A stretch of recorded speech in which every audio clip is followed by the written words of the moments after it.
Bonjour! Aujourd'hui, deux petites astuces pour vous aider quand vous devez faire une surpiqûre.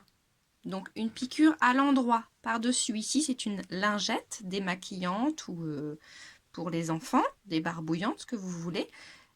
J'ai cousu, j'ai retourné. J'ai donc une ouverture que je vais fermer. Et puis ensuite, je vais faire une surpiqûre pour que ce soit plus joli. Donc deux astuces pour déjà ne pas voir votre point d'arrêt et ensuite pour tourner au niveau des angles car c'est un petit peu épais. A tout de suite. Voilà, donc quand vous faites la surpiqûre, vous allez arriver jusque pratiquement l'angle. Voilà, comme ceci. Pensez à bien planter l'aiguille. Levez votre pied presseur pour tourner votre tissu. Et là, vous vous apercevez derrière que votre pied est complètement couché. Donc vous allez avoir du mal à repartir.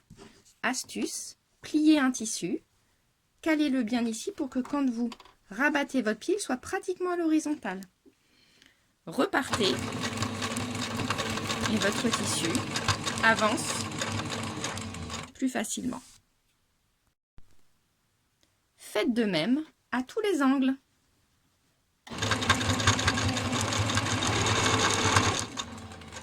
Le tissu est ensuite poussé vers l'arrière. Deuxième astuce pour éviter le point d'arrêt qui ne fait pas très joli en surpiqûre. Terminez donc le tour de votre surpiqûre en revenant au niveau du point de départ. Hop, comme ceci. Voilà. Levez votre pied presseur, pardon. Voilà. Coupez vos fils, pas trop courts. Voilà.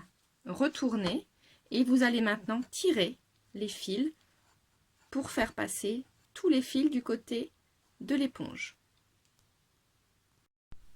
N'hésitez pas à vous aider d'une aiguille pour repasser vos fils en dessous. Vous devez avoir 4 fils du côté de l'éponge. Voilà, vos 4 fils sont ici. Faites des nœuds 2 par 2, puis coupez à ras. Ainsi, au niveau de la surpiqûre, il n'y a pas du tout de surépaisseur, comme il y a d'habitude avec le point d'arrêt. À demain! Profitez du ciel bleu!